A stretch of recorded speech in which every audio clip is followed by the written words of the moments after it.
evening and welcome. I am Wynn Kane, President of the League of Women Voters of Lake Forest, Lake Bluff area. The League is pleased to bring you this evening's program, Beyond the State Budget Impasse, Impacts and Next Steps. We are delighted you could join us for this important discussion. May I remind you that League membership is open to both men and women. The League is a national, nonprofit, nonpartisan organization, and we do not endorse or support any political parties or candidates. We work at the state, national, and local levels to increase understanding of major public policy issues and to influence public policy through education and advocacy. The League offers a variety of activities throughout the year: voter registration, candidate debates, public programs like this one, and discussion groups. If you're interested in public policy issues or in being engaged in the political process, please think about joining us. We'd love to have you. There are membership brochures on the back table, or go to our website to get more information and follow us on Facebook. The program this evening is being video recorded by Lake Forest TV and will be shown on local channels 17 and 19 in Lake Forest and on our website and on YouTube. The program, at this time, I'd like to introduce our program chairman, Joy Guscott-Mueller, who will introduce our moderator. Joy?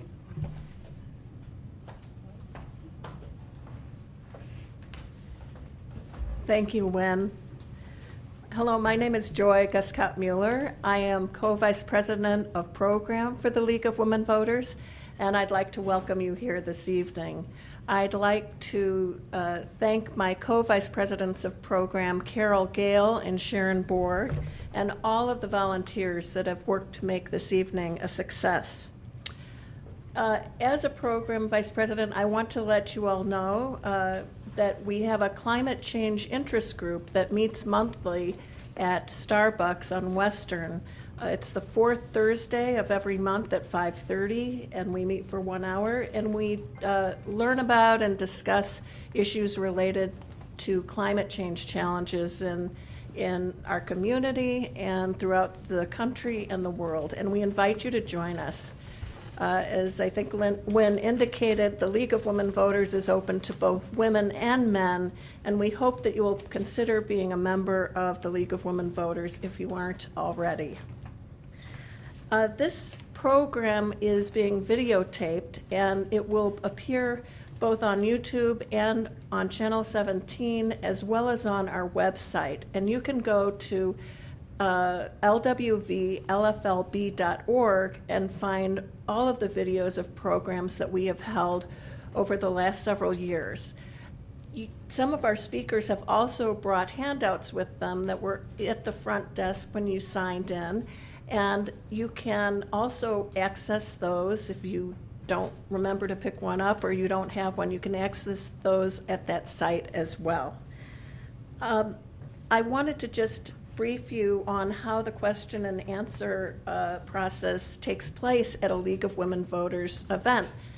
We have volunteers who will be circulating with cards and pencils. Some of you received them when you came in. If you have a question for one of our panelists, we ask you to write your question down. Just raise your hand and one of our volunteers will come and pick up your question from you, and we will gather them and organize them and then bring them up to Susan, who will be moderating this evening's program, and they will be asked at that time. And we find this is the best way to get as many questions answered as possible.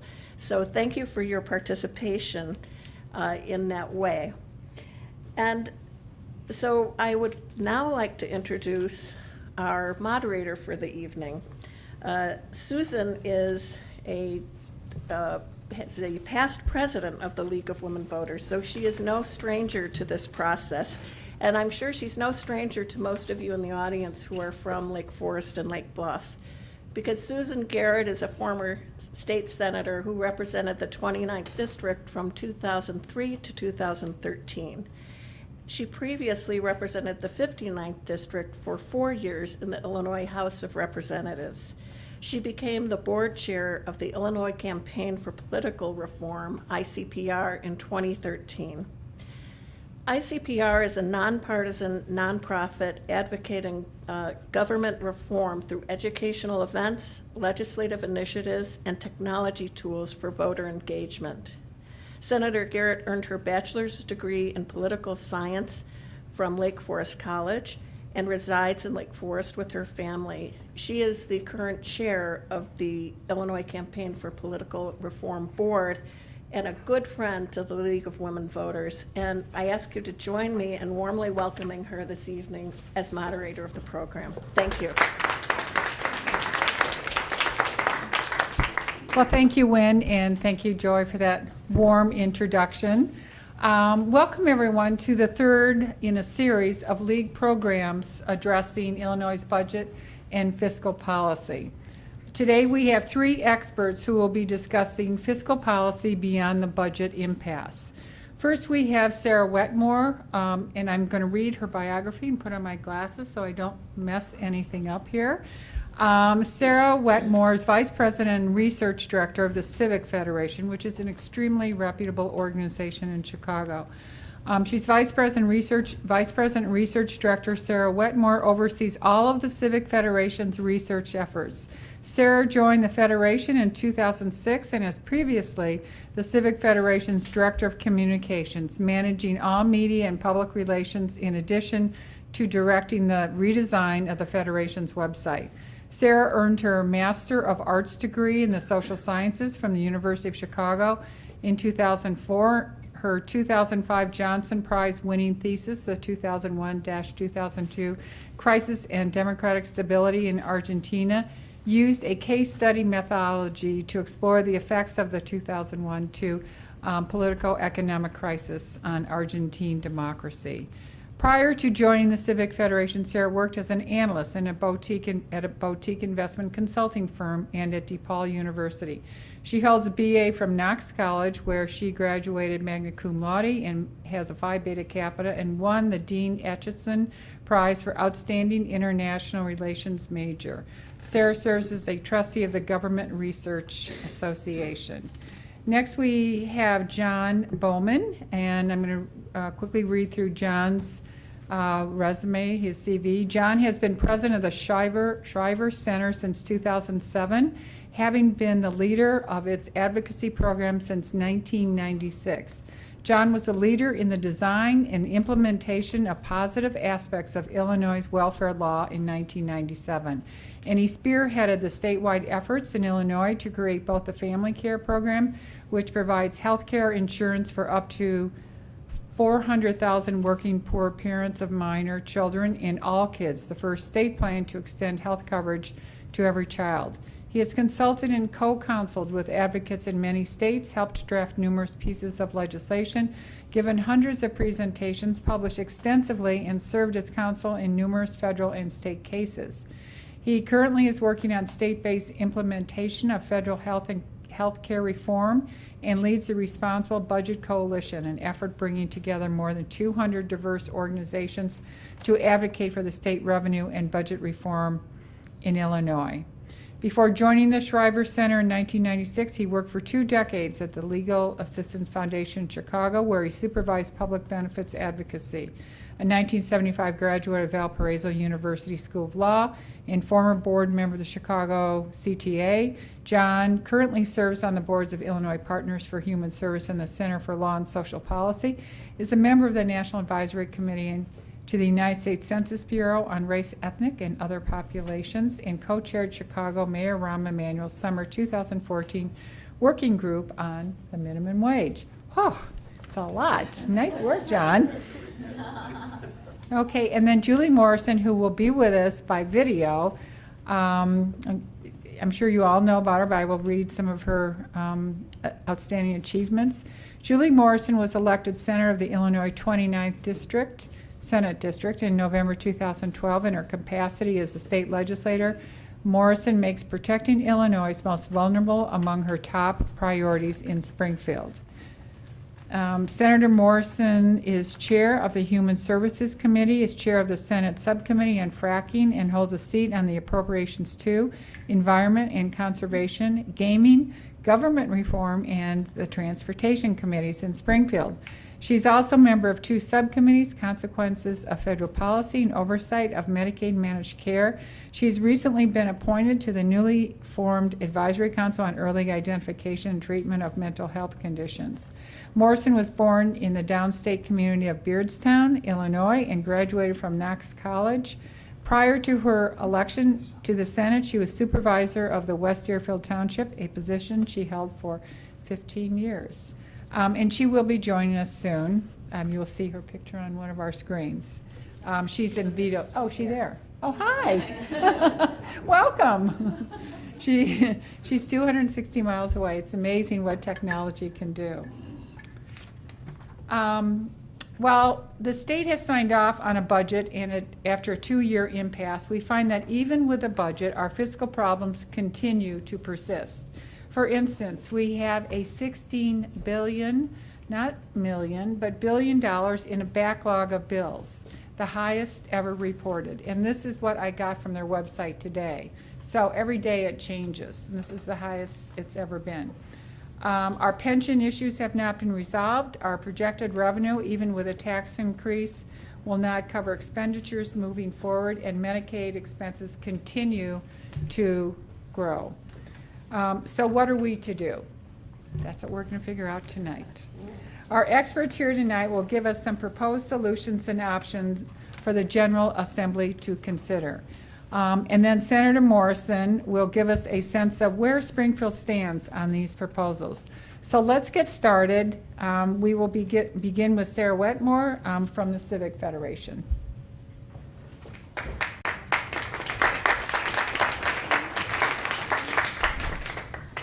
All right, get my timer going. All right, thank you, Senator Garrett, and thank you, Joy Guscott-Mueller, and Wynn Kane, and all of you here today. I'm just very glad that you've invited me to be here today. I'm the proud daughter and granddaughter of League members, and I really appreciate all of the work that you do to elevate civic discourse and to improve government. Next slide, please. Talk a little bit about the Civic Federation in case you're not aware of our organization. The Civic Federation is a nonpartisan, independent government research organization based in Chicago. It was founded in 1894 by some of the leading lights of 19th century Chicago, including Jane Addams, Bertha Palmer, and Lyman Gage. And now we focus on improving government sustainability, financial, their finances, and so on. Our members are from major corporations and service firms around the Chicago area. And we're also funded by some of the major foundations in the Chicago area, including the MacArthur Foundation, the Chicago Community Trust, and the McCormick Foundation. And as you can see there, if you want to learn more about our organization, you can navigate to our website, civicfed.org. And if my presentation inspires you to look up some of our research, all of our research is available free of charge on our website. I also want to give a quick thanks to my colleague, Katie Broom. She put together my presentation today, and she is our Director of Communications. So my job, next slide please, is to give you an overview of the state budget impasse and where we currently stand. So as you know, the state of Illinois went 2 years without a budget, and that was not without an impact. While the state did not grind to a halt, services didn't stop being delivered like they have in other states when the legislatures and the governors have not been able to come to an agreement. Here, spending went on, and that's because of a number of reasons. One reason is that the General Assembly passed and the governor signed K-12 spending plan, and so funding continued to go out for that. And then there were court orders, consent decrees, and statutory requirements that made more funding go out. That was for things like Medicaid and things like debt service and pension payments. The things that weren't funded were social service agencies, higher education, MAP grants for low-income students, and health care for state employees. However, even the areas of government that were funded under these partial budgets, stopgap spending plans and things, were additionally having problems. School districts, even though they were getting their state budget funding, were being delayed because of this growing backlog of unpaid bills that was due to the fact that the state didn't have a comprehensive budget. Spending was going on, but there was not revenue to pay for it. And so this backlog burgeoned, as the senator mentioned, increasing all the way to $16 billion. And that meant that payments out to schools and to local governments were delayed. And this caused quite a lot of financial distress for a lot of school districts around the state. Additionally, even though state employees were being paid according to court order, they were having difficulty getting health care coverage because the state was suspending and drawing out payments to their doctors. Some of them ended up having to prepay for their services because their doctors were going to have to wait so long to be reimbursed. So at the end of the impasse, the backlog of bills stood at $15 billion. And the reason that we got into this impasse was because the state in 2011 passed a temporary income tax increase to help them get through the last lingering problems caused by the Great Recession and the reduction in revenues that caused. But in 2015, that temporary income tax increase was rolled back with no plan for how the state was going to deal with that shortfall, which was $4 billion on an annual basis. And so because the General Assembly and the governor could not agree, they went ahead with only partial budgets and so on, and then the backlog continued to grow. So this backlog and the impasse, even though government services did not completely shut down, had a significant impact on people across the state. And John's going to talk a little bit more about the impact on social services. I'm going to talk more about the impact on the finances of the state. So due to the, next slide, please. So due to the impasse, bond rating agencies downgraded the state of Illinois' rating several times. As you can see, the current rating, this is from Moody's Investor Service, for the state of Illinois is well out of line with the rest of the United States. That rating is one step above what's colloquially known as junk bond status, non-investment grade. Every other state, all of our surrounding states, are much higher rated. Even the next lowest states are several notches above where the state of Illinois is right now. Another side effect of, and it's important to note, I should note, that the impact of a lower bond rating is that the state must pay more for its borrowing. And all of that money, all of that increased interest payments that it must make above what a well-run state would pay is money that can't be spent on any other priority of the state. Education funding, social service funding, all of that. Another side effect is the cost of that backlog of unpaid bills. A part of that backlog is subject to a very high penalty interest rate of 9 to 12%.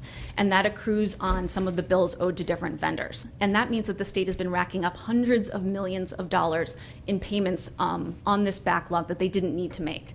So again, the state, there is a consequence, a fiscal consequence of the budget impasse. Next slide, please. So now we've gotten up to the point where we're 2 years into the budget impasse. The state is about to start its next fiscal year without a budget again, July 1st, 2017. At this point, the backlog of bills stands at $15 billion. Road work has ceased. The state has been kicked out of Mega Millions and Powerball. And all of the bond rating agencies have told the state that if they do not get a budget soon, they're going to be downgraded into junk bond status. So soon after that, state lawmakers came together and passed a bipartisan budget framework. The governor vetoed those bills, and then the General Assembly came together again to override the veto. So the highlights of the budget included a permanent income tax increase, to close that gap that it had developed when the state let the income tax increase expire. So the rate went up to 4.95% for individuals, not quite as high as it was during the temporary income tax increase, which was 5. So it went up to 4.95 from 3.75, which will generate $4.5 billion in new revenue. And the rate for corporations goes up to 7% from 5.25%, which is projected to generate $514 million in new revenue. So $5 billion in new revenue. And then that $36.4 billion in total revenue will be spent on MAP grants will be completely funded. Again, those are that's the grant program for low-income students to help them go to college. Group and health insurance for state employees will be fully funded. Higher education is slated for a 10% cut, and it's important to notice that this is on top of the underfunding that higher education experienced during the shortfall. Agency operations across the state are going to see a 5% cut. And then there's also some pension savings baked into the budget, some of which are a little bit iffy, and some of which involve a little bit of shenanigans, decreasing costs in the near term and increasing them over the longer term. Additionally, there were provisions for borrowing for the backlog of unpaid bills. And remember, I told you about that portion of the bills that's accruing that very high interest rate. What the state is going to do is borrow at a lower rate to pay off that portion of the unpaid bill backlog at a much lower rate than they would have had to pay the penalty interest rate. So, totaling all of that up, the General Assembly ended up with an estimated surplus of $360 million. But that's not, it wasn't very sure. It depends on the state selling the Thompson Center at the price that they expect to and by the end of this year. And it also depends on some of those iffy pension savings that I just mentioned. So, past the budget. Earlier this month, the governor's budget office released a report that they do annually, which looks at the budget for the year and then makes projections out into the future based on what's been passed.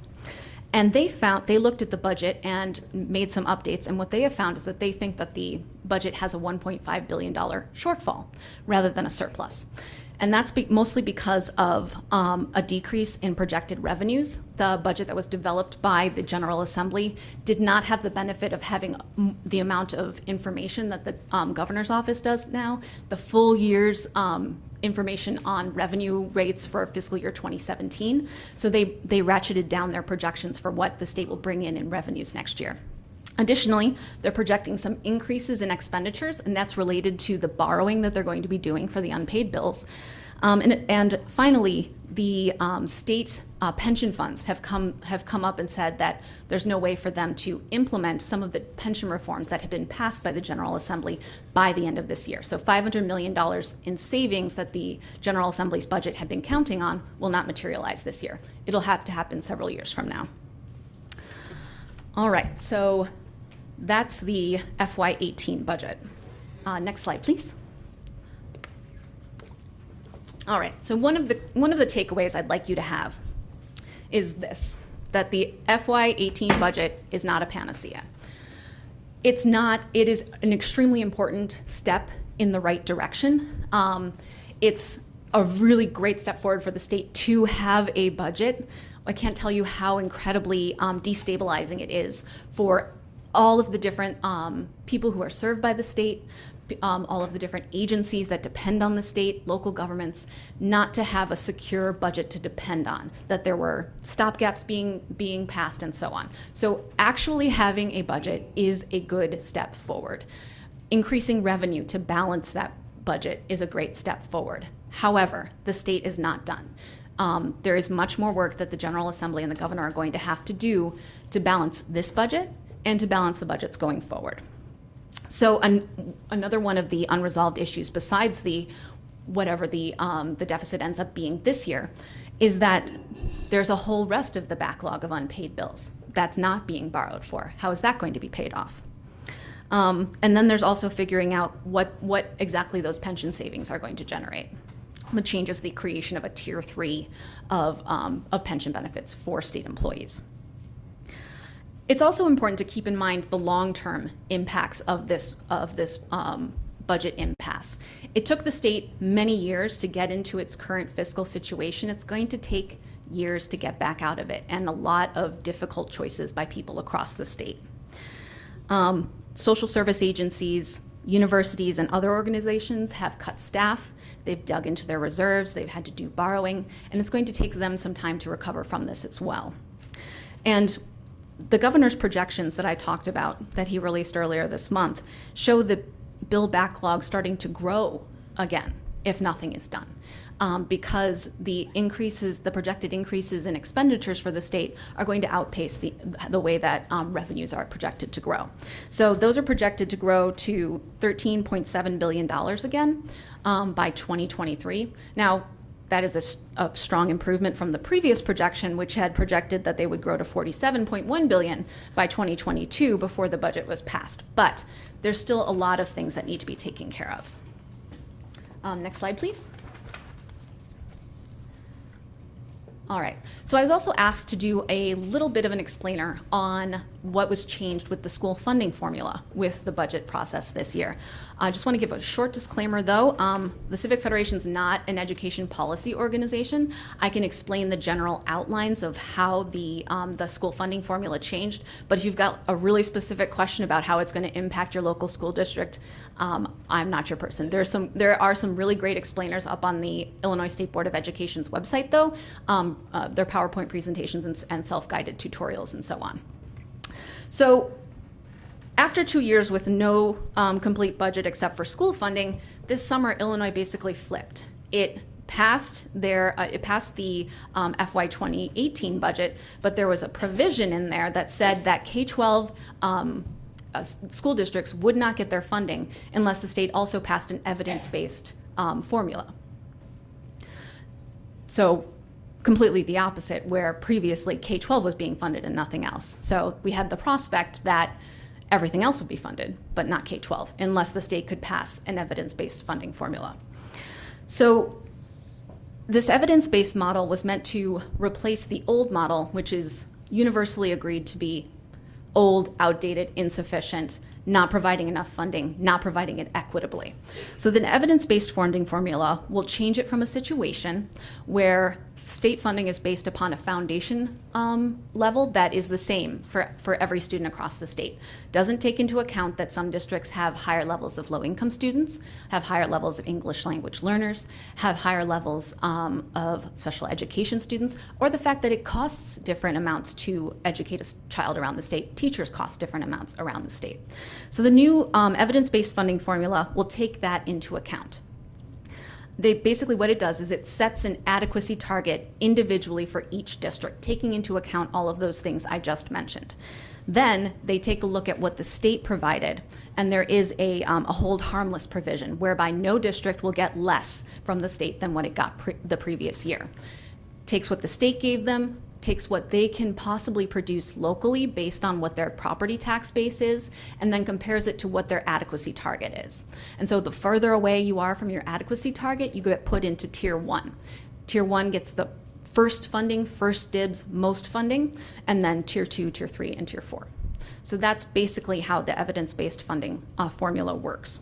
So one version of the new funding formula, SB 1, was passed out of both chambers, and then it was mandatorily vetoed by the governor over the summer, which his position was that it was a bailout for the Chicago public schools. So he made some changes. There was a debate in the General Assembly and around the state about those changes, and then there was an agreement come to, and the General Assembly came back with Senate Bill 1947, and which was eventually passed by both houses of the General Assembly and signed by Governor Rauner.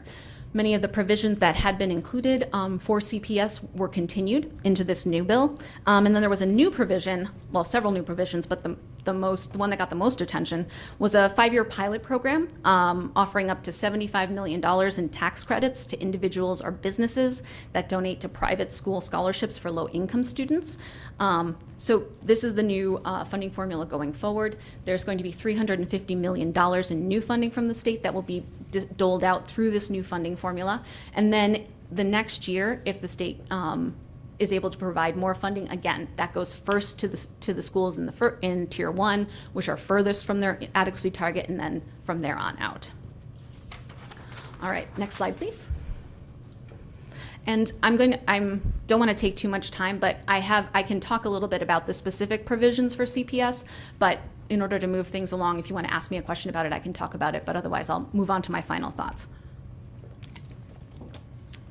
So again, it is a good first step that the state has a budget for FY18. However, there's a lot of work that remains to be done to keep that budget balanced now and into the future. There's no easy options left for the state of Illinois. Every year, the Civic Federation comes up with a budget roadmap for the state of Illinois, where we lay out a plan for how the state might balance its budget, which has been increasingly more difficult as the shortfall has gotten bigger and the backlog of bills has gotten bigger.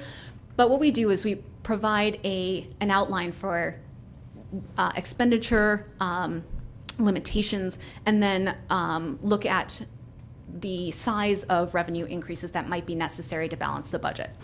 So when the state is looking to balance their budget, they're going to need to constrain expenditures, but they're also going to need more revenue. So a couple of places the Civic Federation has suggested they might look include, and I'm going to duck in case you want to throw things at me, taxing retirement income. Illinois is one of only 3 states that have an income tax that, of the 41 states that have an income tax, that don't tax any retirement income for retirees of any income level. That could bring in $2 to $3 billion a year, depending on how you structured it. Another thing the state can do is expand its sales tax to include services. The state of Illinois has a very narrow sales tax base, which is why our sales tax rates are so comparatively high to surrounding states. We don't tax what is the modern economy. What's our modern economy? Services. What's growing? Services. We're not taxing that. Surrounding states are. If it was structured correctly, you could probably bring in more money and also reduce the rate by taxing services. So that's another area to look into. The state also needs to look into consolidating our myriad of local governments. We have 7,000 in this state. That's by far more than any other state. That makes your property taxes higher than they otherwise would be. It's inefficient. The state must start paying its bills on time. We cannot start racking up hundreds of millions of dollars in charges on unpaid bills again. Or it could get rid of those penalty interest rates going forward. That would be another way to make sure that it doesn't start to build up hundreds of millions of dollars in payments that it otherwise wouldn't need to. And finally, the state should continue to look at the pensions. At the same time as the income tax was ratcheting back, precipitating us into this crisis, the state's payments for public pensions have been going up significantly. The Supreme Court struck down recent pension reforms for the state and for the city of Chicago, but the state must continue to look into ways that it can constrain costs there. One way that might be looking into a change to the Illinois Constitution and maybe tying that to another possible constitutional change that John's going to be talking about, the graduated income tax. So there's a lot of different things that the state could be doing going forward, but what they need to be doing is they need to make their view longer term. They can't just be looking at the next year, how am I going to balance it? You have to look at the impact, what the impact is of what you're doing this year and the next year. Uncertainty is killing this state. Uncertainty for the people, uncertainty for businesses. When is it going to end? When is the tax rate going to be enough? When is the budget going to be balanced for the long term? So that's our position. Thank you.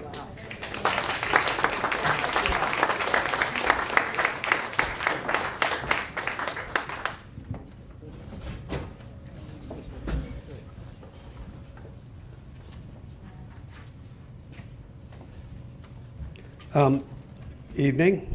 Hello, everyone. Nice to be back here. I was here 6-7 years ago, maybe, talking about many of the same issues, which is part of the point that I'll get to in a few minutes. Next slide. So this is, I'm the president of the Schreiber Center. We're lawyers and we represent poor people. Think legal aid, but think policy and systemic issues. So we do legislative and administrative advocacy, we do some kinds of litigation, we build coalitions, and we work on issues that affect people in poverty. So we have a multi-issue advocacy program here in Illinois, including a budget and tax team. My colleague Dan Lesser and I and a couple other folks are that team, and that's our website, povertylaw.org. Next slide. So the budget impasse, I sent the wrong one. This is the one from 6 months ago. That's when Governor Brown is. So you know what, we can just cut it and I'll just talk. And then I've got the right one and I can send it to anybody who's interested. Talking about the impact One of the ways to understand this are the numbers 38, 36, and 32. Those are billions of dollars. They're not precisely accurate, but they're good. They're right on the order of magnitude in these concepts. 38 billion was the last state budget, FY15. So that was the spending plan for FY15. Going into FY16, when the impasse happened, 36 billion through the education funding bill, continuing appropriations, court orders, and so on. 36 billion was the amount that was authorized to be spent during the impasse. So you can see there's a $2 billion gap between the previous budget and the authorized spending under all those different methods. In that $2 billion was a lot of human services. It was the colleges and universities. It was need-based student aid, the MAP grants. Those are the things where they weren't even allowed to spend the money. But many of the providers of those services actually had contracts with the state. So there's unpaid bills in that group of things too. And then the 32 billion was the revenue after the income tax rolled back. So you can see that there was a $4 billion gap between what was authorized to be spent and the money on hand to be spent for that purpose. So that's where this 2 years of that produced $15 billion in unpaid bills, because we went into that scenario with about $5 billion in unpaid bills. So there was a massive loss of capacity among the sectors that were in that $2 billion not authorized to be paid group. Lutheran Social Services, for example, laid off about 800 workers. You don't just flip that switch when the budget passed. You lost all that talent. You lost contact with all those clients.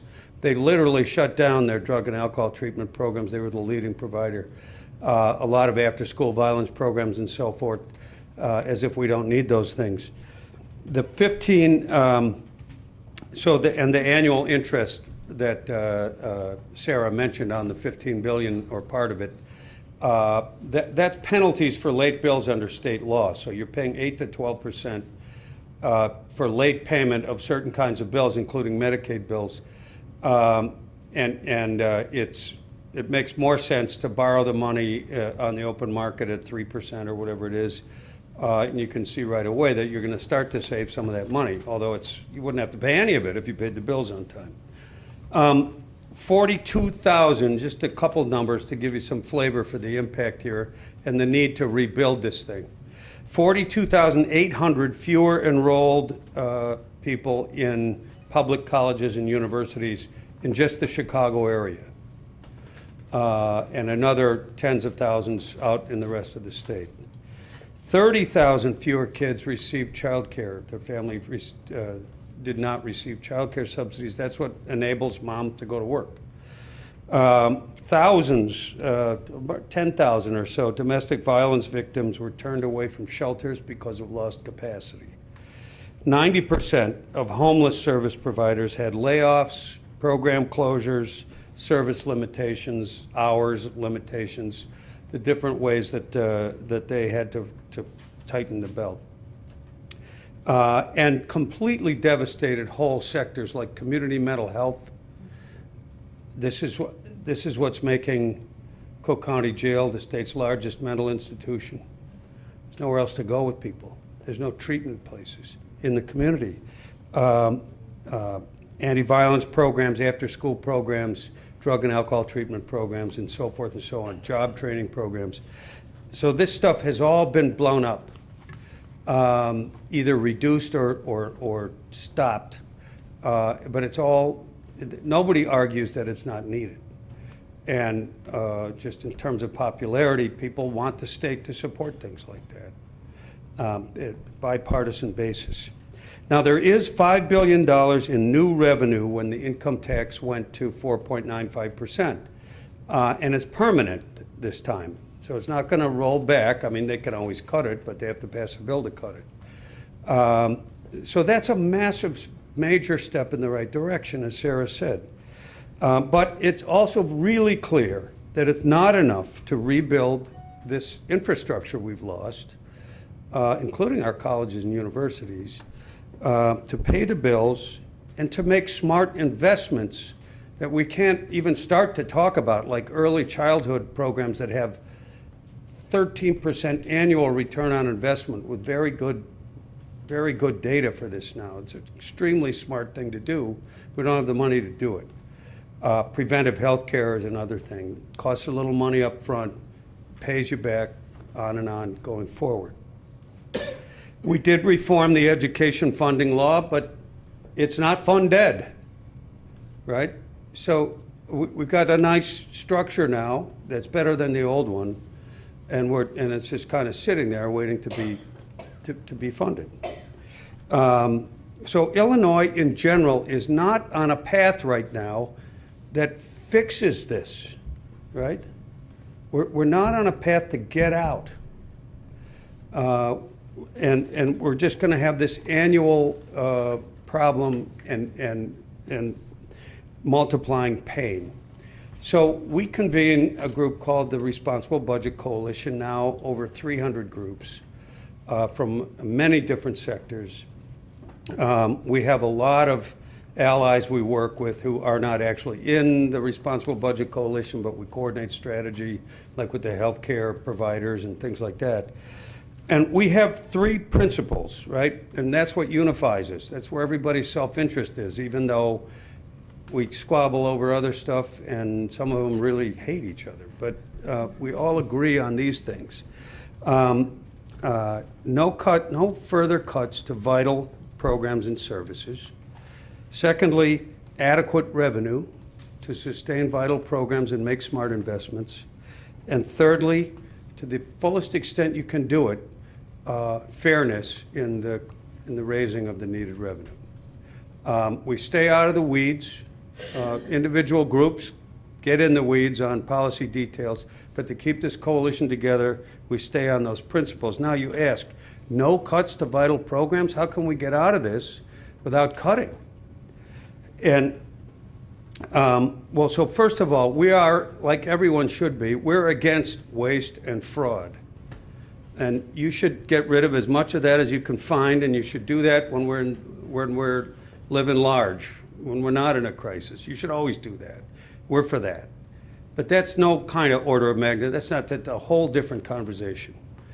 And secondly, the point we're making here is that we don't want any more cuts, right? The sacrifice, the shared sacrifice that the people who want more cuts talk about has already been made. K-12 is down 17% in the last decade. Higher ed's down 18%, and need-based student aid is down 12%. So as the higher ed got cut 18%, they had to raise tuition and make their ends meet. But we also cut the program that makes it accessible to poor people, the biggest opportunity program we have, college credentials for, to get a career where you can support a family. Preschool investments are down 30%. Community mental health is down 26% when I wrote this a while back. It's down more than that. And so we also should understand that the state source money that goes into Medicaid is flat during that whole same period. We're spending a lot more on Medicaid, thank goodness, but most of that's federal and most of it's private dollars as a hospital assessment or local dollars like a local government assessment. So that gets put in, it leverages federal matching funds. So we're actually growing the Medicaid program, but not because we're spending state dollars on it, right? So that's a myth you'll hear about unsustainable Medicaid spending. So it is not, as the Civic Federation says, and I love this quote, it's not a spending crisis. We're not drunken sailors. It's a revenue crisis, and it always has been. So what do we mean when we say we want adequate revenue? It means we need to we need to continue to pay for the important things that everyone in the state, a decades-long bipartisan consensus about what the state should be doing. Healthcare, human services, education, public safety. 90 cents of every buck in the general revenue fund goes to those things. If you're going to cut your way out of something, that's what you're going to cut. And they're massively popular in any kind of polling, including polling that says, well, to get out of the crisis, should we cut human services or raise taxes? They'll say raise taxes. Right? So there's good consensus on the spending side, the problems on the revenue side. And we have a structural deficit because we have an unwise, poorly designed revenue system. And unfortunately, some of it's enshrined in the Constitution. But we have ordinary pressure on spending, which is cost of living and population. And that goes like this. And we have poorly designed revenue that does not grow at the rate of the growth of the economy, and so it grows like that. So it's like alligator jaws. It grows farther and farther apart every year without touching it, right? And so that's why in Illinois we've always had to do gimmicks to slam those jaws shut for 1 year. That's why we have gambling boats. It's why we have a lottery. It's why we sell, it's why we have a toll road, and it's now why we're trying to sell the toll road. Or lease it, or whatever we're trying to do with it, or sell the Thompson Center, right? We're going to get a couple $100 million, and we can say 1 year that we closed the alligator jaws, but we didn't fix it, right? The two big drivers of the dumb policy on revenue are not applying the sales tax to the growing part of the economy, which is services. The tax wonks have identified 170 some services that somebody somewhere applies a sales tax to. Illinois applies it to 17. Wisconsin's like 90. We should have Scott Walker's tax system. Iowa's like 110 or something. So the other driver is the flat income tax. For 30 years, almost all of the income growth has been concentrated in the top, pick a number, 1%, 5%, 10%, but the top bracket. That's where all the growth is. And in recent years, even the middle class hasn't been stagnant. It's actually lost ground. And, it's coming back a little bit this year, but minor, and the poor get poorer. So for us to have a flat income tax, whatever you think else you might think about that, we're just not capturing the place where the economy's growing and where the revenue base could grow naturally without affecting the rates. You just get more money every year to keep pace with the growth on the spending side, to slam those jaws shut and keep them shut. What we're proposing, what we have identified as a difficulty there, is the famous provision of the Illinois Constitution that requires a flat income tax. And so you can do some things with deductions and exemptions and so on, but really you can't have a fair tax where if you have a higher income, you pay a higher rate, you have a lower income, you pay a lower rate. Like the federal, like 33 other states that have an income tax, there's only 4 states that have an income tax that have a flat tax. And only 2 of those, or one of them, have it in their constitution. So we have to amend the Constitution. And this is an essential part of fixing this situation and getting Illinois finances where they belong so we can attract somebody like Amazon, right? They're sitting there thinking, we don't know what's going to happen in Illinois. Nobody knows what's going to happen. There's no stability or predictability there. Any business climate index that you see, it does have state and local taxes on there, but they're down the list. It sort of matters, but it's not a deal breaker.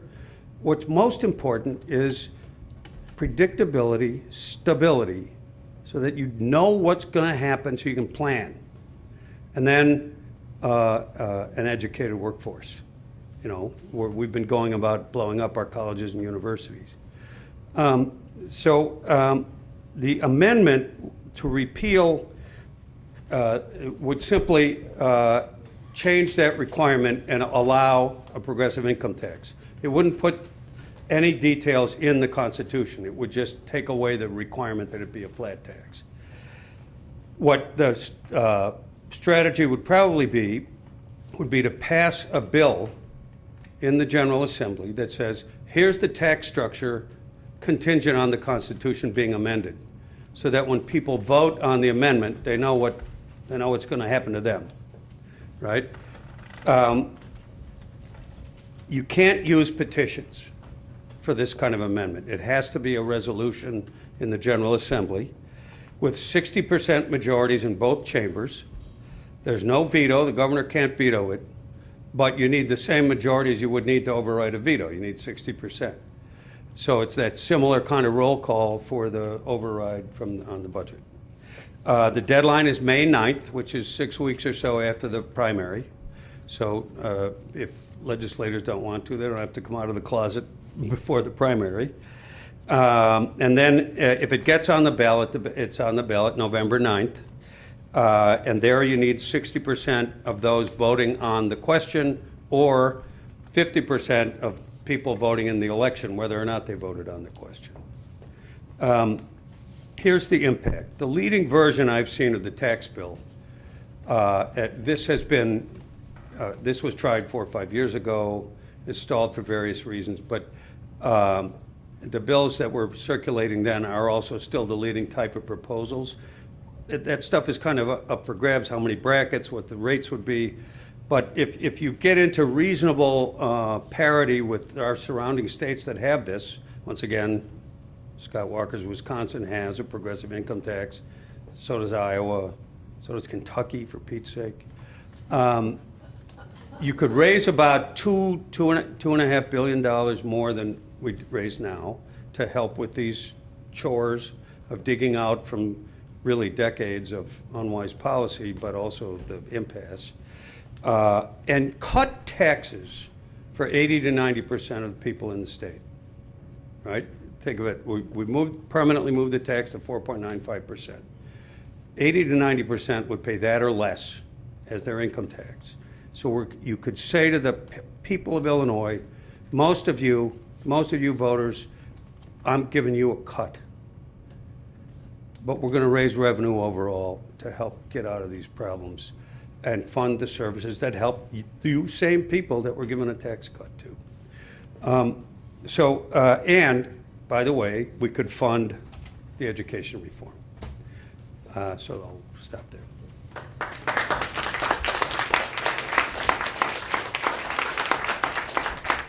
Those were outstanding discussions, and we will now have Julie Morrison. But before we get started with Julie, I know the League and I want to thank our speakers for coming tonight. This is a big deal, and I hope a lot of people watch this on cable TV and see it in other ways. I also want to thank Rich Torres, who's over here. He's our technology guru, and he's doing a great job. Thank you very much. And as I found out from Joy, all the PowerPoints, including John's, will be on the website for the League.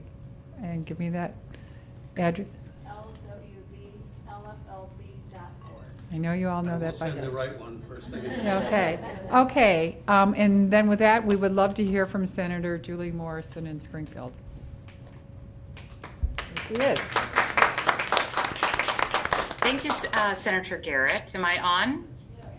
Yeah. Okay. Thank you, everybody. First, a big thank you to the League, to the organizers, especially to Joy and to Rich. I can't tell you how many hours have been put towards the videography, the technology to make me come to Lake Forest tonight. So thank you. I am in Springfield. We're in veto session this week. We finished our work a couple hours ago, so I'm delighted to be here with you and to hopefully add to the discussion. You will see when you came in, I hope that there were a couple pie charts that I had asked to be distributed. I think they're just good reference material to kind of see what our revenue is, what our expenditures are, and the part that is discretionary and non-discretionary. So I will not go into the history of the grand bargain and all that. I think the first two speakers have done an excellent job of really setting the stage. I'd like to just to sort of address what's going on in Springfield now, a little bit about things that are being discussed, and hopefully take some questions in. So I might go through my presentation quickly with the hope that we have questions at the end. So Rich, let's do my PowerPoint.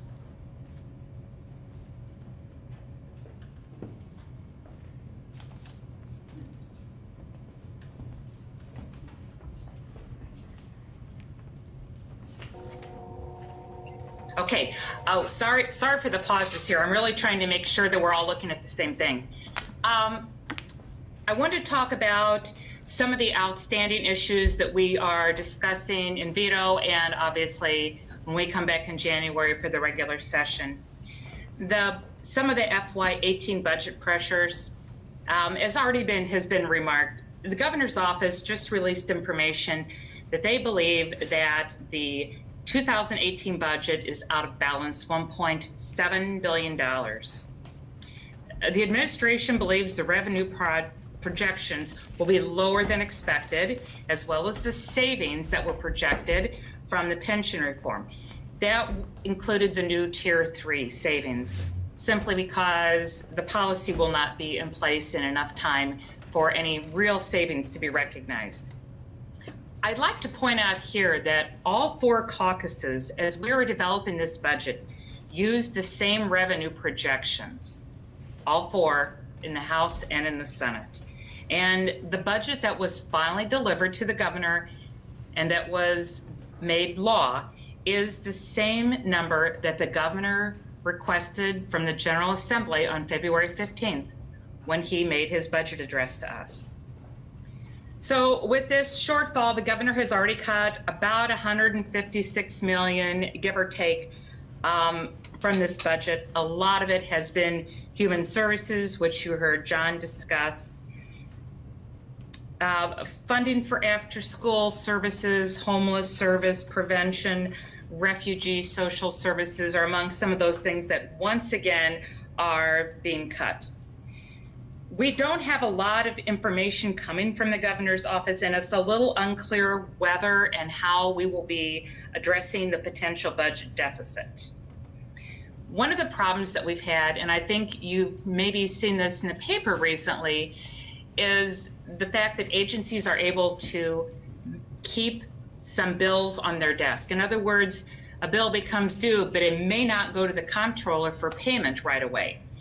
This afternoon, there was legislation passed unanimously in the House for the Transparency Act, which will have, I think, a lot of effect in that we can start to plan better and do a better job of managing our money as it comes in to pay the bills. We know what needs to be done.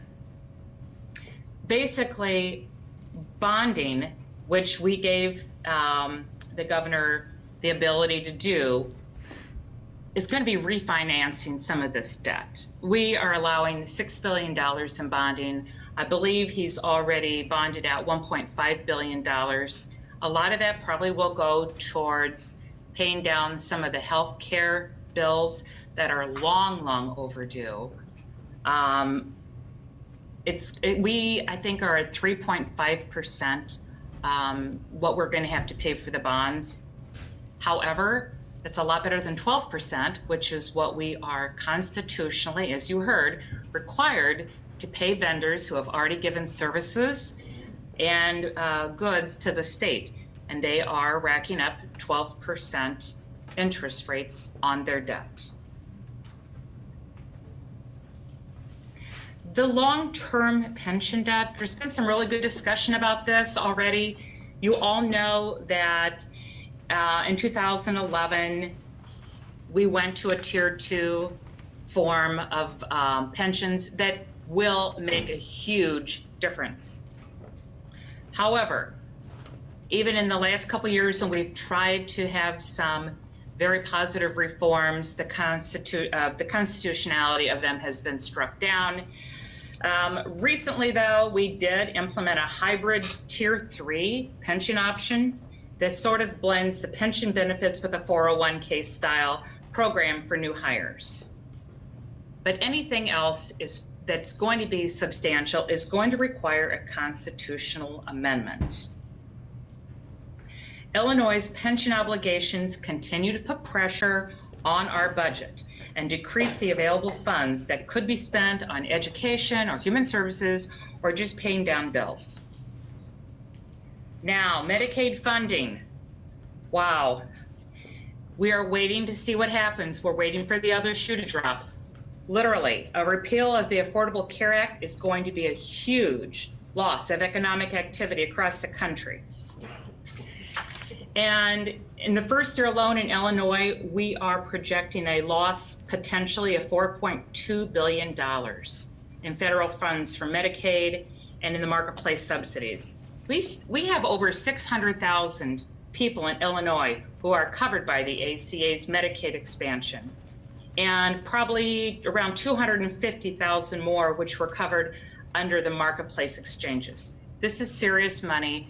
We are waiting to see what happens. I am serving on a committee that is waiting in the wings to take appropriate action, and there is some planning that's going on. So we're not caught completely flat-footed. Rich, could I ask you to go to the next slide?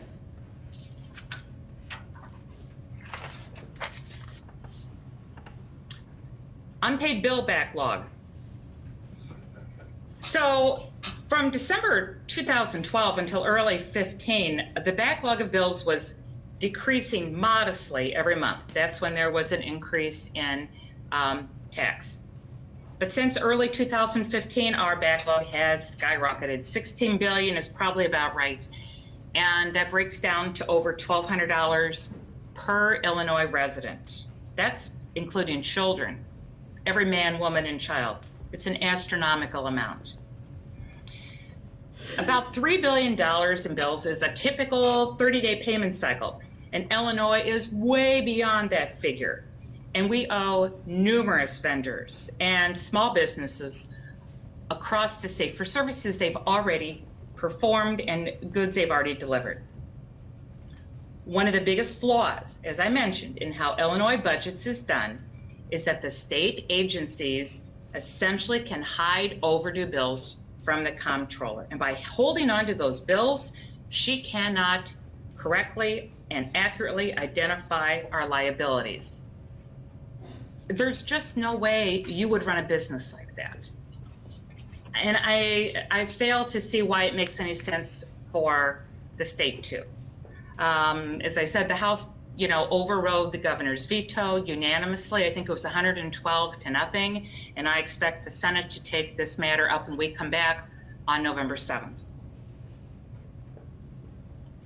Could we go to the next slide, please, Rich?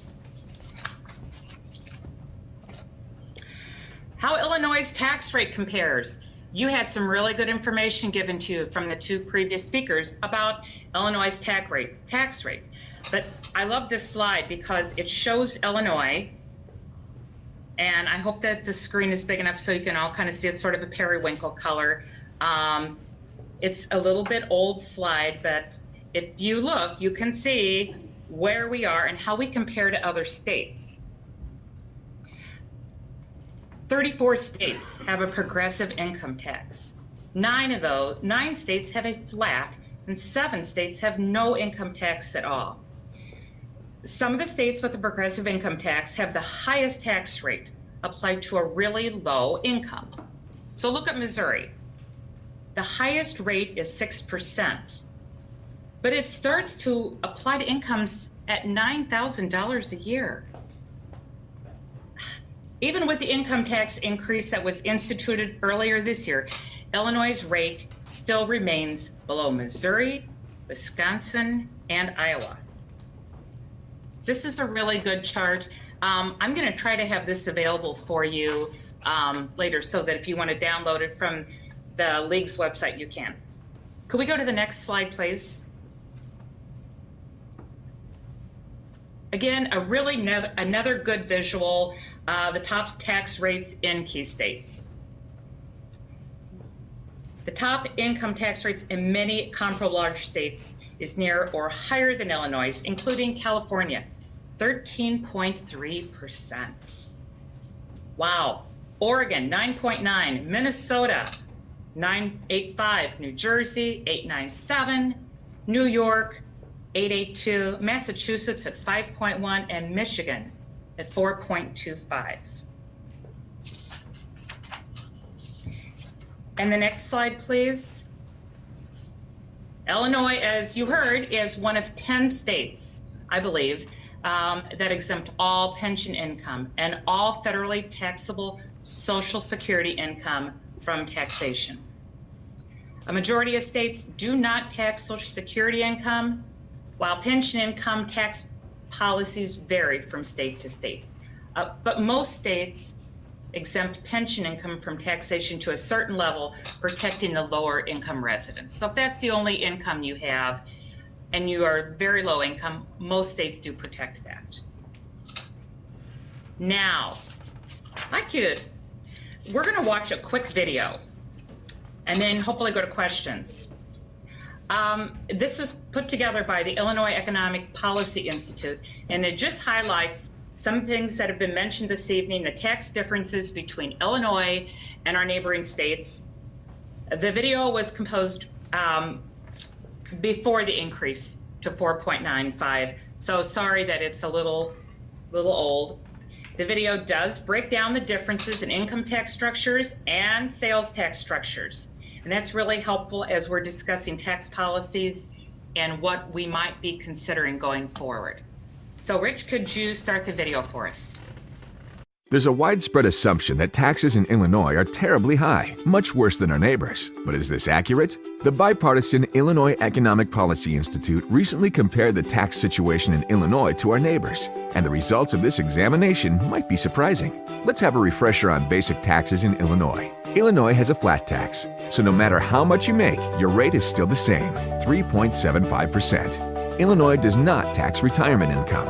Retirees living off pension checks, Social Security checks, or 401k savings don't pay any state income taxes in Illinois. Illinois has a sales tax, but that tax is only on goods, not services. The tire is taxed, but the labor to replace it isn't. Okay, let's check our neighbors, starting to the north with Wisconsin. Wisconsin has a progressive income tax. The more you make, the higher the rates, the more you pay.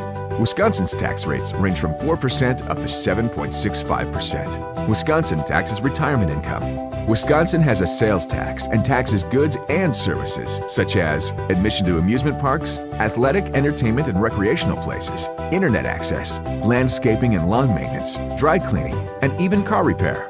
If Illinois had Wisconsin's tax system, the state would collect $8.3 billion more than it does now. So how about Indiana? Indiana has a flat tax of 3.3%. It's the only neighboring state with a flat tax system. Indiana has a second local income tax that varies by county. For example, people living in or around Indianapolis and Marion County pay the 3.3% state income tax and the 1.77% local income tax. Indiana taxes retirement income. Indiana has a sales tax and taxes goods and services. If Illinois had Indiana's tax system, the state would collect $4.6 billion more than it does now. So how about to the west? Let's check Missouri.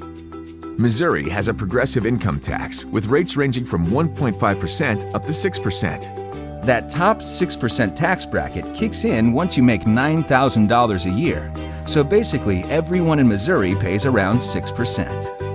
If you live or work in St. Louis or Kansas City, you pay an additional 1% that goes to those cities, effectively paying a 7% income tax rate. Missouri taxes retirement income, and it has a sales tax and taxes goods and services. Even with all of Missouri's deductions and exemptions, Illinois would collect $600 million more if it had Missouri's tax system. The 1% additional for St. Louis and Kansas City would add about $3.5 billion more if applied statewide in Illinois. And how about our friends in Iowa? Iowa has a progressive income tax ranging from 0.36% up to 8.98%. The top 8.98% rate kicks in for those making more than $68,000 annually. Iowa taxes retirement income. Iowa has a sales tax and taxes goods and services. If Illinois had Iowa's tax system, the state would collect $7.3 billion more than it does now. In Illinois, families make $11,000 to $17,000 more per year than in neighboring states. So while we may pay more in total taxes, the rate is lower. Nobody likes paying taxes, but as we've seen, in Illinois, we generally pay fewer taxes as a share of household income than our neighbors.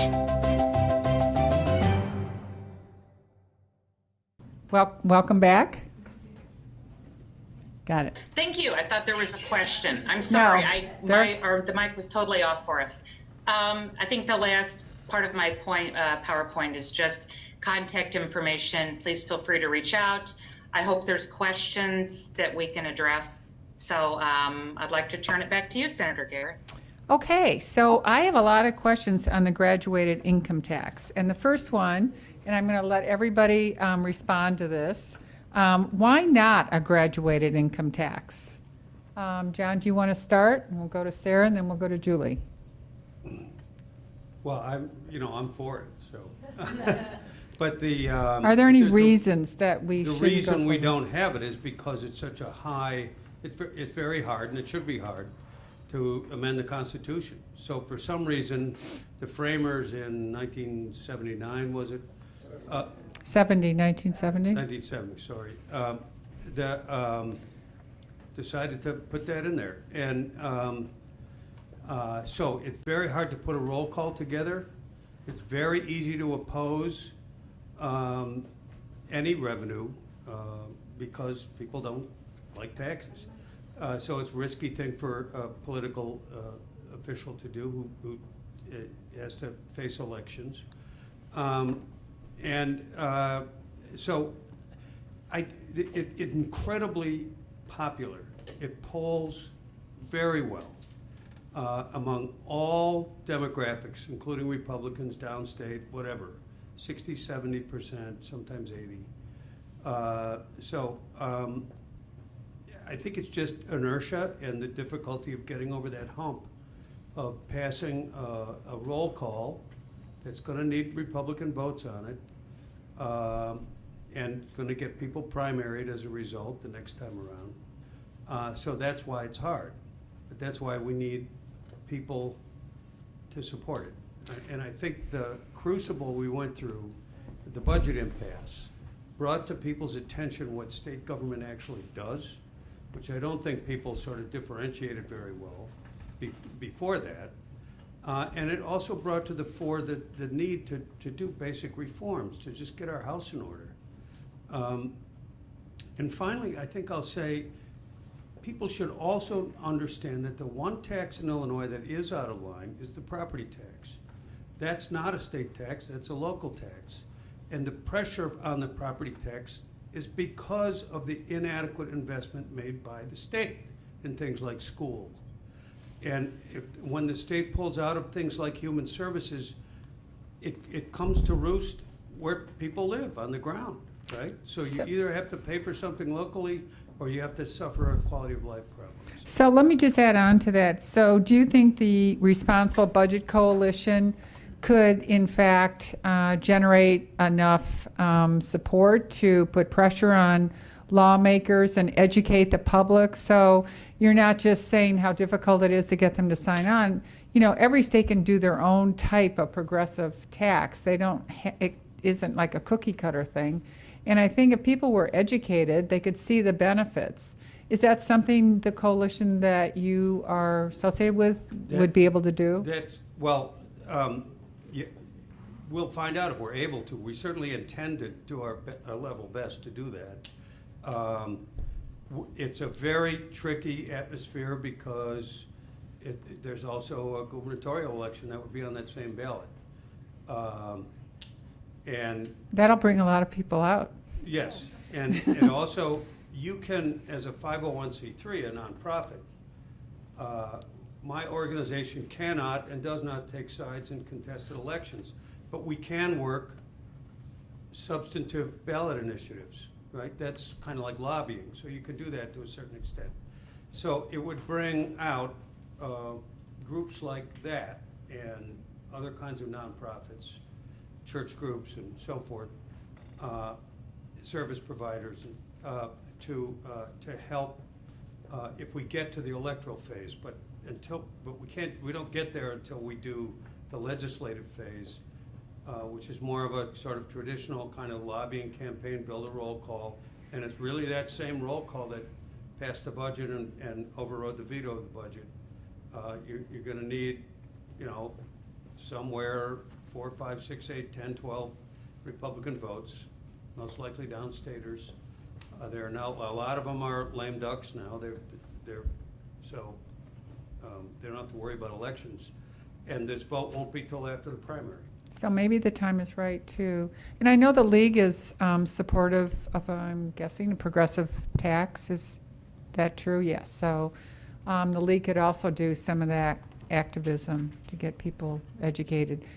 So Sarah, what is your feeling about the progressive income tax? So the Civic Federation's perspective is that it's certainly an option that could be explored going forward. Because it requires a change to the Constitution, it's not something that can be relied upon when building a budget. So our position has been that it's definitely worth looking into. Our eventual position on it would definitely depend on what the spreads are and what kind of the levels of taxation that have been agreed upon in the eventual bill that goes out. But it's something that is certainly worth exploring from our perspective, once the state has gotten out of its initial crisis. Because you have to amend the Constitution, a progressive income tax cannot be part of whatever we're going to do in the next budget, right? I think that's what Sarah was saying. So it's a longer range thing to get us all the way out. And to that point of longer range, we need to have stability. We can't think of it year by year. We're just going to continually get in this trap that we've been in. But the Civic Federation is, to me, a think tank. They come up with all the numbers and they do the number crunching. Is that something they would be willing to look at, the impact of a progressive income tax at certain cutoff points? Or have they already done that? Maybe you've already done that. No, we haven't done that analysis because we've been focused on our, putting together our annual roadmap, and that's been mostly focused on ending the crisis and coming up with the scope of changes to expenditures and revenues that would be necessary to balance the budget in the short term and in the long term. But I mean, as we develop our research agenda for the year, I mean, there's many things that we can look into, and if there is a proposal out there, we generally tend to look at large proposals for whatever the state is going to be doing in terms of spending and revenue. Great. And there are fiscal policy organizations that have costed out various models, so that information's there. Great. And then Julie, in Springfield, are there any legislators that are working on progressive income tax or talking about it? I know when I was there, it came up almost every year. Yeah, there has been, of course, discussion the last 3 or 4 years. It is a long-term fix, hopefully. It's something that we haven't really begun to do anything serious about yet. We've been managing a crisis. It's been sort of damage control at this point, as Sarah mentioned, trying to patch together enough money to keep programs and functions afloat in the state. But for a long-term change, that, as it's been mentioned, that's hard. Getting people to understand what this will mean is going to be a big awareness campaign, but I think we're ready to take that on. And I'm going to be very interested to see what this district in particular thinks about it. So I'm going to ask. So by a show of hands, how many of you would like to have some information and actually be better educated on what a progressive income tax would mean? That's not to say you're definitely for it, but how would you feel if the state started, or different organizations started putting information out, educating us all on what that may mean? So kind of raise your hands if you think it's a good idea. Okay, we think it's a good idea here. So I think it's a good idea too. One of the things that I think is so problematic in Illinois is we are always, putting out fires, and we don't really think about the future. And here we are, still saying, well, we can't think about the future, but we got to start thinking about the future. So I want to rely on some of these top-notch organizations to help us do that. I have a lot more questions about that, but I think we've actually covered it. So the next question is, Should property taxes be frozen as Rauner wants? And we'll start right down with John. That's Governor Rauner. You know, it's a local tax. I would, my gut says let the people in the local government units make those decisions. But I'm not an expert on it. That's gut reaction. The Civic Federation's position is that there are more efficient ways to provide property tax relief to people in Illinois. One way would be to extend the property tax extension limitation law statewide. Currently, it only applies to 39 of the 102 counties in Illinois, including Lake County. Another thing to think about would be re-implementing the circuit breaker program at the state of Illinois. That was a program that ran out of funding a couple of years ago. And what that does is that it basically provides a tax credit, a refundable tax credit for people whose property taxes exceed a certain percentage of their income. So there are there are better ways, we think, to give people property tax relief overall than to result to basically taking a sledgehammer, the freezing of the property taxes. I think, and again, I go back to what I said before, the main way to relieve pressure on the property tax is for the state to have an adequate provision of the things that states are supposed to support. Illinois is the lowest in the country. It is the lowest in state support for basic education. And I completely, Therefore, property tax. the Civic Federation completely agrees. One of the main reasons why property taxes are so high in Illinois is because the state of Illinois doesn't supply sufficient funding for schools. Another way that, another thing that could bring property taxes down is, like I mentioned, since the state of Illinois is such an outlier with the number of local governments that we have, that's another pressure on the property tax. We need to work on consolidating cooperation between those local governments. That would also be a way to help relieve the burden of property taxes. Okay, then Senator Morrison, what's your take on? Am I on? Yes, should the property Okay, taxes be so, frozen? a property tax freeze, we've heard everything from a 1-year freeze to a freeze indefinitely.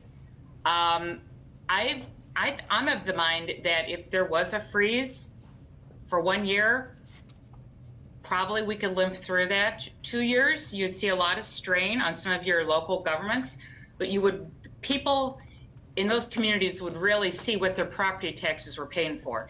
You would start to see classes being cut in the high school. You would start to see roads not being patched or maintained the way you wanted to. It might be a really good visual opportunity for people to understand what their property taxes are going towards. Permanent tax freeze is crazy. It sounds really good. Nobody wants their property taxes to go up. You also want services. You also want public safety in your community. The local government consolidation piece is so smart and something we need to keep working on.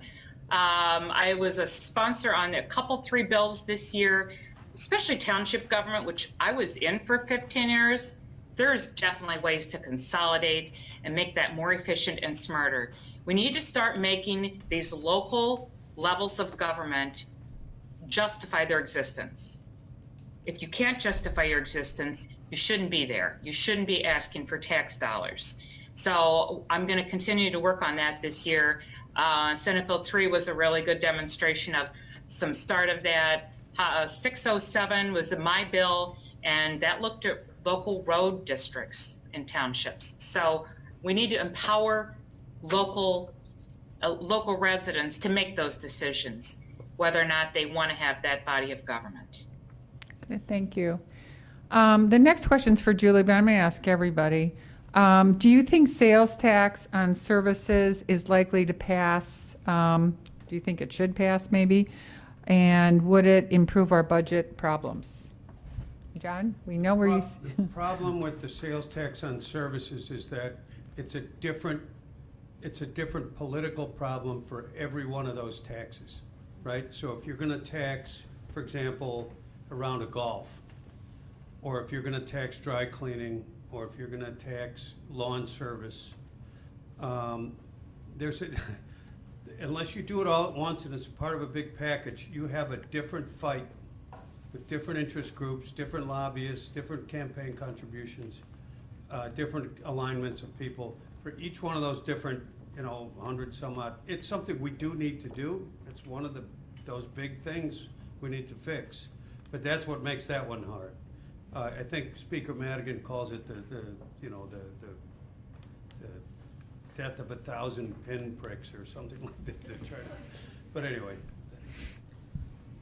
Well, the Civic Federation supports it. It was part of our roadmap for the state of Illinois.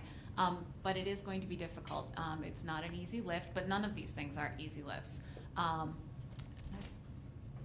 to think if there's anything else I want to add. It's important to, when you're talking about taxing services, to think about what things you want to include and what things you want to exclude. We definitely think that you need to exclude business-to-business services because that leads to tax pyramiding, where you're taxing things that have already been taxed. And we want to make sure that you have to take a close look at whether you're taxing things like medical services or whether you're taxing things like legal services. So there's a lot of questions that go into this, but a well-designed service tax could be implemented.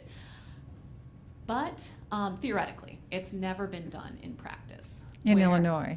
In the United States, Oh. implementing a service tax regime where none existed before. Oh, so then in other states that have it, they've always had it? They've always had it. Oh. Okay, Julie, what do you want to say to that? Our economy has changed. Every time I go and It get is my so hair much cut, more the hairdresser goes, service-based "Do not do than that." Goods. We are antiquated when it comes to that.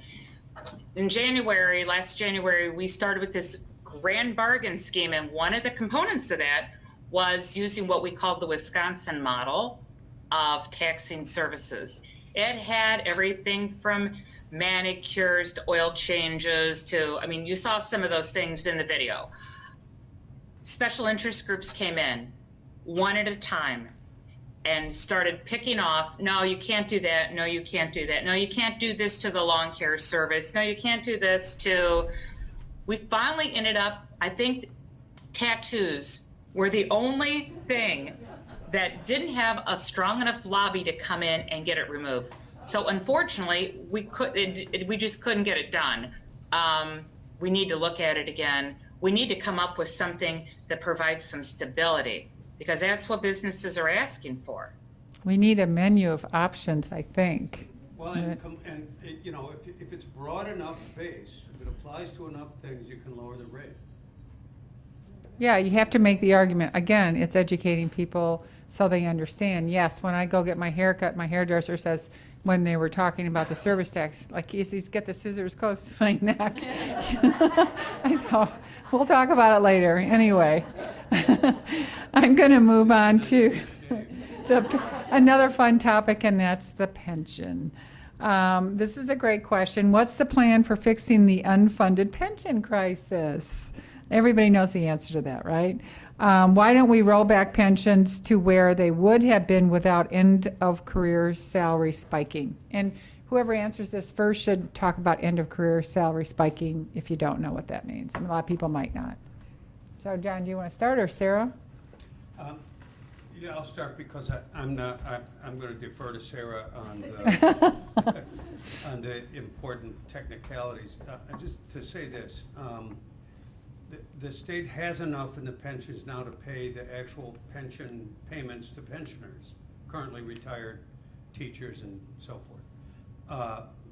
What's falling short is a requirement by actuaries and auditors and so on to say, for this to be stable, you have to have it funded out for a number of years so that you don't get to that point where you have to actually not pay the people their pensions. So it's a problem that's on the books. I'm not saying it's not a real problem, but it's one of the reasons why they've taken these pension holidays and stuff. And that's why it's in trouble, is that we haven't paid it as we went, right? And so it wasn't there. There's bad examples of pension excesses, and most of those have been dealt with. What the real problem, though, is that we're talking about people's pensions that are in, 30, 40,000 range. And the reason that this is happening is because the state itself didn't make the payments it was supposed to make to keep them healthy. And so to invade people's pensions, the promises they were made when they bargained their labor for that, is really unfair. But I actually support pension reform, even though it's unfair, because I think it's a crisis. They didn't create it, but everybody sort of has to chip in to fix it, hopefully. But in any event, and then there's the Constitution. Yeah, so the Constitution problem, I just want to make sure we let everybody know.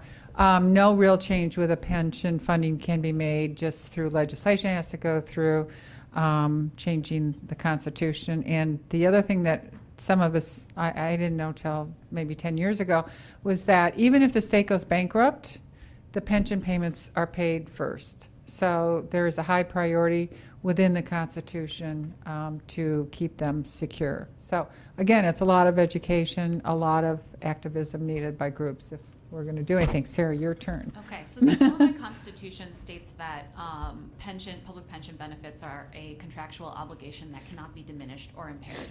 And so the Illinois Supreme Court has held, you may remember a couple of years ago, the state, as I noted, the state passed pension reform for state employees and for some Chicago employees as well.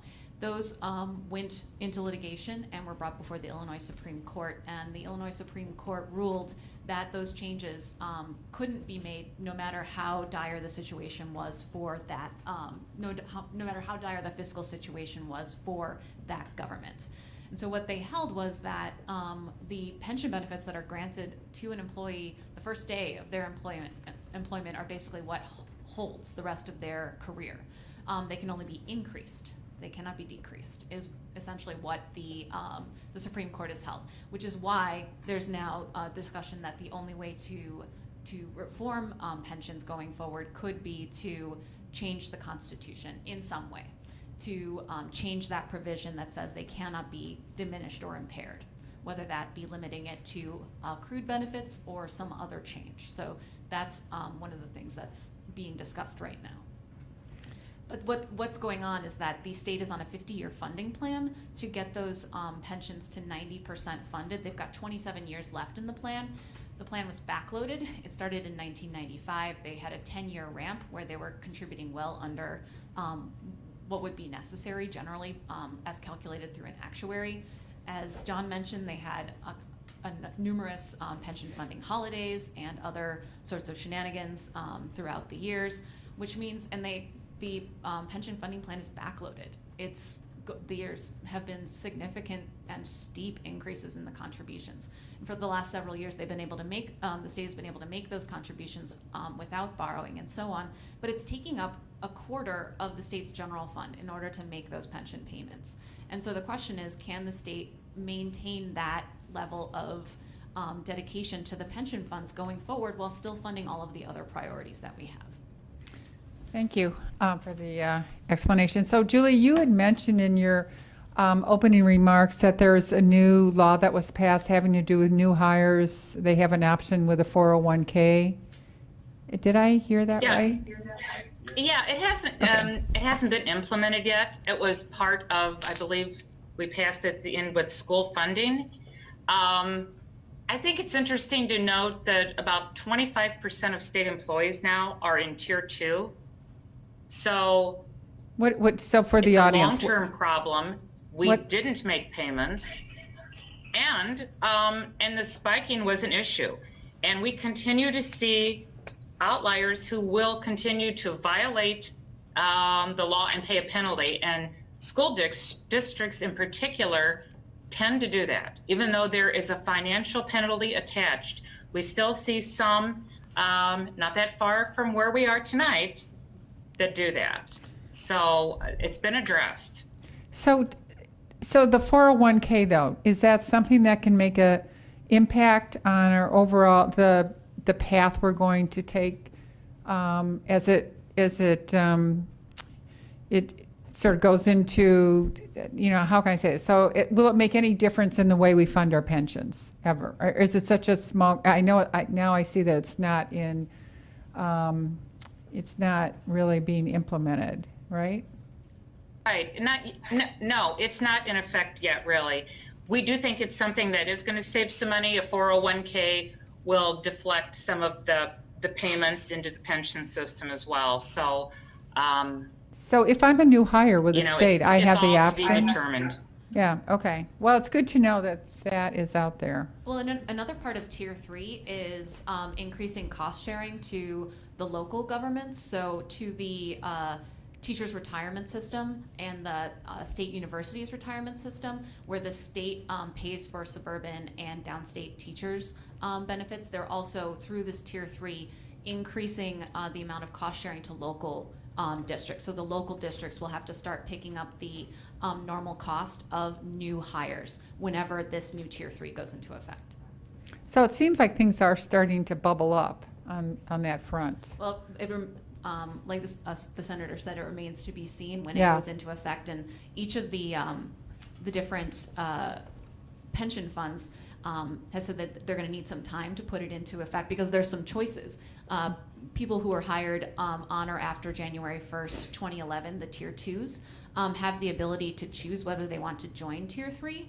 And then there's also designing how the Tier 3 will work. So it's going to take a little bit of time, we've been told, by the pension systems to put that into place. Yeah, it's still good that it's there. Then, I mean, at some point in time, it will go into effect. We would definitely like to see an evaluation, an Yeah. actuarial evaluation of how this Tier 3 system is going to work. It'll help us evaluate, you know, how helpful it will be. It'll be helpful because locals will be picking up some of the Yeah. tab, but it's some of the other provisions, whether those are going to result in savings or not.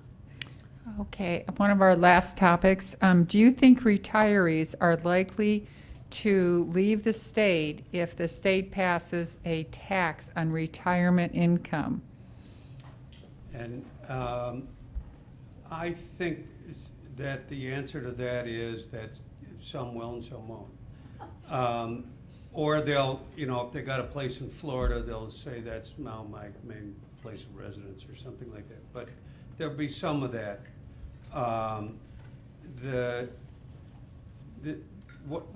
What the proposals have been is that you exempt, for example, the first 50,000 or the first 100,000, and then you apply the income tax to the rest, which is, you know, under 5%. So it's not like, you know, so if that just makes you so mad you can't live here anymore, I guess you'll move. But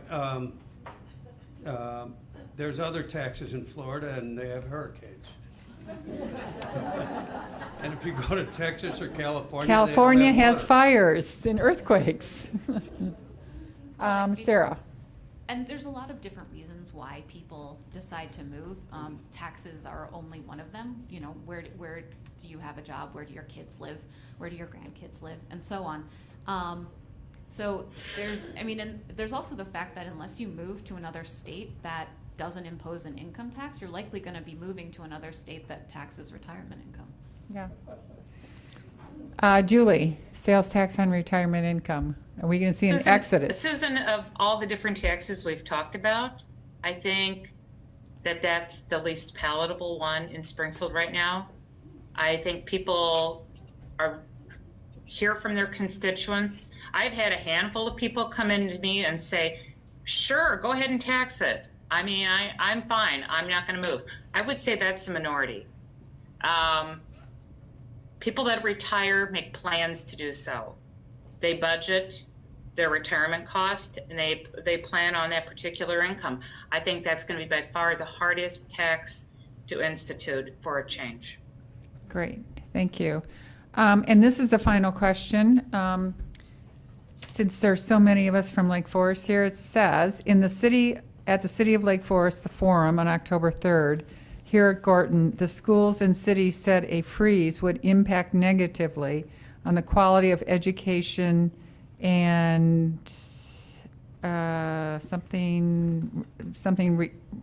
reduction in cause a reduction in services. And I don't know if you can talk to something that local, but if you could. What would result in it? So, I mean, what's the thing that would cause that? The property tax freeze. the Oh, the property free. tax free, so the impact to local municipalities. And Lake Forest would be like many of them. Well, I'll say what I said before. I think it probably would. But it should be up to the local folks if they want to raise or lower their taxes and what they want to use the money for. I think that it depends on, it also depends on how it's structured. There have been so many different proposals for how a property tax freeze might be structured, like the senator mentioned. How many years it's going to be, what's exempted, that's a very important thing. Some of the proposals exempted levies for everything. Everything should exempt levies for debt, because you want to make sure that you're able to make your debt payments and maintain your bond rating. But is there an exemption for pension levies? Some of the proposals included that. So you have to look at the specific proposal to know how much of an impact it's going to have. The city of Chicago for the next is on a several-year plan to increase its property taxes for its pension contributions that are now required under state law. So what would be the impact if the city wouldn't be able to make its pension contribution? So there's a lot of different factors that need to be considered when you're thinking about something as stringent as a property tax freeze. And then Julie, do you want to add anything to what you've already said? Sure. You know, Sarah, besides another exemption that's often mentioned is public safety, which I know would be paramount in Lake Forest, and I've heard discussions about property tax freezes. Obviously, it's when you freeze your taxes, you're going to have less income. You know, I think public safety to me and debt service would be the two exemptions that would have to be included. But this should be a local decision. Yeah, so I agree, and I think that's something that the municipalities need to be more engaged in. They like to say it's the state says it's local, so we've got to put pressure on everybody, I guess. I want to thank everybody for being here tonight. It's a great turnout, especially when the World Series is on. My husband couldn't wait to say goodbye to me. And I thought we had a great discussion. And we had wonderful speakers. I want to thank Julie for being here all the way from Springfield, and Sarah and John. Thanks for coming. It was a great night, and I think we've all learned something, and we also will have this recorded, so we will continue the discussion. Thank you again.